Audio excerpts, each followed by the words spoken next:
Hi, it's Vera. Welcome to the PL Pod featuring a conversation with Joanne Renzoni, Shelley Burden, and Suzanne McCrae. This is episode 5 of the podcast's second season. Introducing Joanne. Joanne enjoys artistic pursuits such as painting and classical guitar studies. She's excited about extending her interest to poetry and short story writing. Shelley is a retired teacher who spent most of her years teaching kindergarten children. She loves reading and poetry. She lives in Coppercliff with her 2 dogs, Ruby and Ellie. Suzanne is a visual artist living in Coppercliff. She works in papier-mâché sculpture and paint mediums, and her artwork explores the relationship between humans and animals, both domestic and wild. I met these 3 writers well over a year ago, and I've had the pleasure of leading them through some of the basic steps of writing on a weekly basis. But the truth is, I think they all came to me as fully formed writers. In our time together, we've taken on a few poetic forms such as haiku, sanryu, epistolic poetry, triolet, and others, as well as the basics of short story and creative nonfiction. Each of these 3 has developed a distinct voice in their writing, and each week I look forward to hearing what they've come up with. We read, we critique, we discuss. For me, it has been a complete pleasure knowing these women. So, hello and welcome, Joanne, Hello. Shelley, and Hello, Suzanne. Hi there. Let's start with the basics. I'd like to know from Joanne how you became part of this group. Well, I was driving by the Coppercliff Library and I happened to look up at the electronic sign and I saw poetry group. So as soon as I got home, I called the library and told them that I would be interested. And I could mention too that I arrived at the group and met Vera, and I was the first one. And as I was leaving, I said, Vera, I'll see you next week. And I saw her look surprised because she had intended only monthly meetings, but we met the next week and every week thereafter. Yeah, and I don't regret it for a second. And Shelley? Well, Joanne mentioned that she was in a poetry group, and so she and asked if I would be interested. And I had, the year before, I had mistakenly walked in on a poetry session that had been going on all year, and I thought it was the first time everybody was there. Anyway, I enjoy being in this group. And Suzanne? Well, Joanne told me about a poetry session that she thought I'd be interested in, and I was busy at the time. I probably said, I'm quite busy, Joanne, but I'll try it out. And I went, and the rest is history because I've continued going every week for a couple of years now. It's a great group, lots to learn in it. Well, that's Joanne. She's a mover and a shaker. I reeled them in. You did, and very well too. Thank you for doing that. As we know, and Shelley has already said, she's loves poetry and likes to read it. And reading and writing often go hand in hand. So have you all been readers? We'll just run down the line here. Joanne? Yes, well, because I taught English in secondary school, so novels, short stories, and poetry were on my menu every single day. So that really got me started. I belong to a reading group, and Shelley belongs also. So that way I can keep in touch with current novels. But what I prefer, I love the classic, reading classic works that have survived the test of time. And we're lucky to have Bay Books in Sudbury because they have a room just for classic books. So that's a real treat. It is. Well, we know that Shelley has always been a poetry reader and writer. Suzanne, what about you? Well, I've been an avid reader my whole life, but not necessarily poetry. It's just anything I can get my hands on. One of the previous librarians at the Coppercliff Library used to call me a serial reader, and she would save books for me. So I read everything from mysteries to art, history, nonfiction, a little bit of everything. I assume we're speaking of Laurie here because she was yes very good in the library. It's a hard question maybe to answer because I'm looking at you all, but what has been the best of your experience and the worst in this group? I mean, I'll just throw that out there. Joanne, do you want to go first again? Okay. Well, of course, the best experience was finding the group and discovering a new creative outlet. Because I was involved in art and music over the years, but writing poetry and short stories really adds a new dimension to my life. And it's also given some form to my days because I have a bit of a ritual where I sit down to write almost first thing in the morning. And then it really makes my day unfold in a sort of orderly way. Yeah, I agree with you. Ritual is one of the things that all mentoring groups suggest that you set up for yourself a ritual so that you are focused and you know that at this time I'm going to write, and then your brain kind of takes over. I don't know if that's always true, but I think it might work. Shelley? The best part, well, first of all, there was no worst part that I thought of, except for trying to keep up with the writing each week. But the best part was learning a variety of poetry. And because I tend to do open verse all the time and sharing my work with the group. Another thing too was beginning to write short stories. I hadn't actually written any short stories, but I found those fun. And there's always, I like the ones that have a little bit of humor in them. And I'm actually learning how to plan a detective story. It hasn't gotten any further than the last time I talked about it, but I'm excited to do that. And I'd like to try a children's book.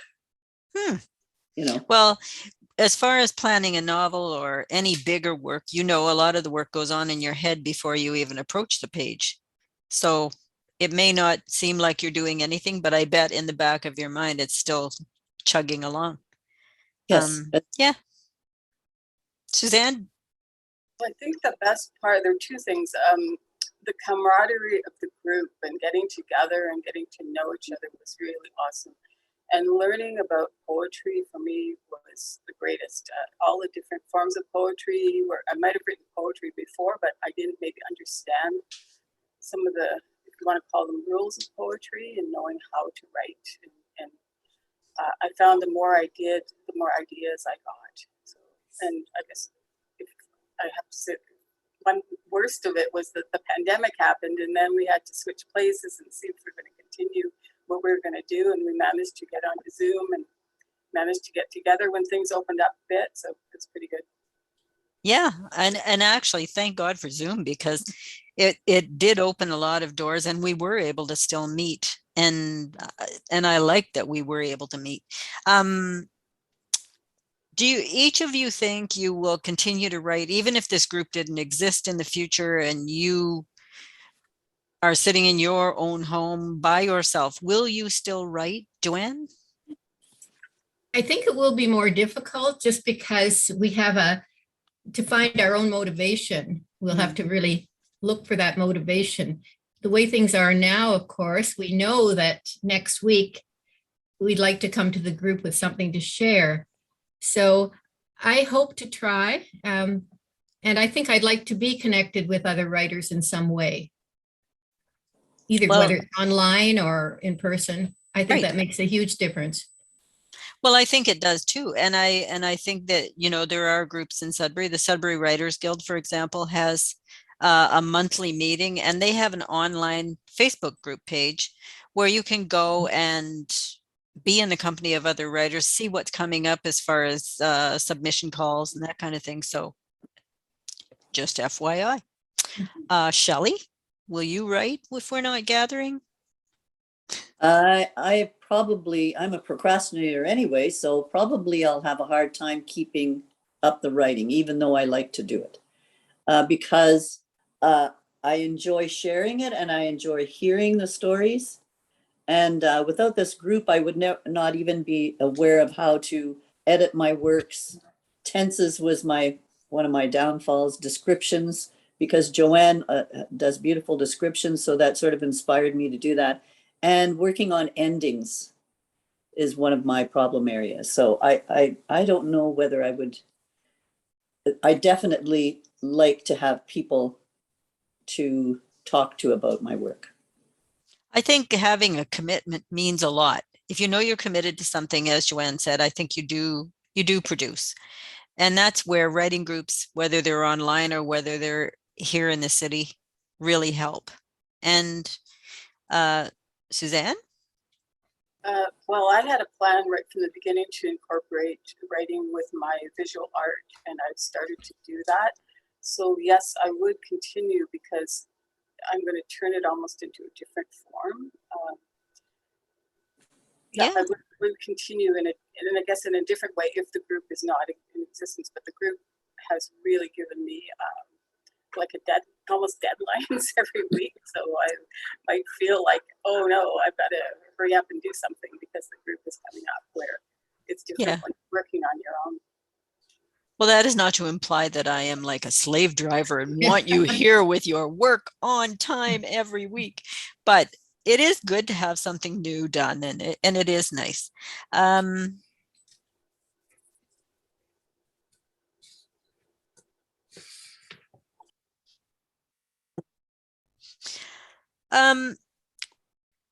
Would you all describe yourselves as lifelong learners? Joanne? Absolutely. Like, I think it's vital almost to life. Even though sometimes I torture myself. I started classical guitar lessons in my 40s, and I still work at that today, even though I have a very small hand and it's difficult for me. It's something I love. And I've painted over the years, but now that's kind of given way to writing. I find I don't collect so many large canvases, and I'm enjoying the new challenge of the writing. But I think it's so important to remain vital and involved in life. Mm-hmm. I agree. Shelley, lifelong learner? Yes, I'm a lifelong learner. I love to learn new things, and especially love sharing what I've learned with others. I like a challenge, and sometimes I have too many things that I want to do and have to slow down and make choices. I've always had goals that I wanted to achieve, and there doesn't seem to be enough time in the day to get all of them in. Well, I would agree with you there. I think people who are goal setters are already well on their way to being lifelong learners anyway, because they've got a list of intentions and away you go. Suzanne, are you a lifelong learner? Definitely, and I would say I'm really a goal setter, and in my visual art and now in the writing. Also, I do dog training and I set goals and go into some competitions with my dogs as well. So I continue doing that, and will continue doing that forever, I guess. Yeah. Well, and I know that Joanne is an artist of high quality, and I know that Shelley is someone who likes to refinish furniture, and so there have been side interests for you people your whole careers probably, and this is just one more to add to your resume. When you write your resume, you can add writer on there and poet and and feel good about it. I would like to go back to the things you said you like to write, because in listening to you read your work all this time, I know the humor figures largely in everyone's work, and that is something that not a lot of people can pull off. A lot of people think they're funny, but they can't write it funny, and you have all written it funny. It's such an instinctual thing, and so to have you all show up in my group and have that thing, it was a gift. So thanks, all of you. I think, we've covered the long range goals and we've covered all other things. And I asked you to come today to prepared to read a piece of your work. So I'd like to go to that now, and we'll follow the same order. So Joanne, do you want to go first? Okay, and my poem is called Shore Dreams. I sit by the shore. No breeze, no sound, save buzzing cicadas, the distant splash of surfacing fish. The moon traces a path across inky, glistening water, almost to my feet. The water beckons, I want to swim along the corridor to the moon, become part of the magic. There's no one else in the world tonight. I feel I will live forever. Well, that was beautiful the first time. It's beautiful this time. So thank you, Joanne. Shelley, what would you like to read? Today I'm going to read a poem that I wrote called I Am. Do you know who I am? Judging my worth, seeing only a wrinkled face, gnarled hands, and paled eyes. Beneath this cloak of age, there is much more. Gentle yet strong, hands that grasp, entwined, clutched, tenderly hold a child's hand. Rhythmically pulsing, a heart weathered by loss of family, friends, dreams, beats a heart song. Always moving forward, a mind that questioned, pondered, watched, resurrects a childlike curiosity. Warm and wise, eyes that have scanned, judged, searched, observed the world through a softer lens. Carved by tears and laughter, a face remembered by lovers, children, friends, softens and folds with acceptance. Do you know who I am? I am all of these. Wonderful. That is wonderful. And I'm sure the listeners can hear the difference in your two voices. And I'm thrilled that Suzanne is going to read haiku. So take it away, Suzanne. I'm going to read 6 short poems. The first is in reference to the wild blueberry crop. Blue feast for man or beast. Worm moon, shoulder season, earth renewal. Whoosh of raven wings, using street as corridor. Garbage day food fest. Press release, new garbage day schedule. Ravens and bears not told. Broken for sake of a parking lot. Favorite thinking rock. First snowfall, frosting backyard composter, chocolate cupcake. That's great. And again, different voices, different life experiences, and that's what every single writer brings to their work, their life experience and their words, with all of that life experience applied. And it comes out in so many different ways. This has been really good. Thank you all. And thank you for being in this group with me for this time that we've been together. I don't mean to get all emotional, but it's been really good for me. And I'm sure that listeners would like to know that if, having a mentor was beneficial to you, maybe they should consider also having a mentor. Would you agree with that, Joanne? Absolutely. I've just found this experience invaluable. And in some ways, I think it's changed my life. So, and I can't thank Vera enough for all the time and sharing of her expertise with us. I mean, it's been a valuable gift. Well, thank you. And I learn as you learn. So it's a give and take. Shelley, would you say mentoring is an important part of? I think definitely mentoring is. I have learned a lot from this course. And I'm inspired. I'm inspired by the people that are my peers. I'm inspired by your help with when you get stuck, you give us a suggestion, which we can take, or we can, we're free to leave things as we want. No, this has been a wonderful experience for me. And I like visiting with all these people. Good. Suzanne, mentoring? I think the mentoring has been one of the most valuable parts of this experience, and I've learned so much from you. And just it's given me encouragement to move forward with writing. And I love that sometimes you'll give us suggestions, but we can take or leave them, and go home, you think about it and decide what you're going to do. And it's just been a great way to learn poetry and to learn how to express myself in writing. Thank you all. That wasn't so I could get a pat in the back. It was so that the listeners would know that having a mentor, and I also have a mentor. So having a mentor can be such a rewarding experience. And I have valued the mentors that I've had in my life. And if you thought of finding a mentor, you might want to approach the Sudbury Writers Guild or look online for someone. There are people available. And I am also available as Poet Laureate through the library system. I do lead these groups, and I will be beginning a new group in the fall. So if you're interested, keep an eye out for it, and it will be on the Sudbury Library website. So again, we've reached the end of another podcast. And I hope you've enjoyed hearing from my guests today.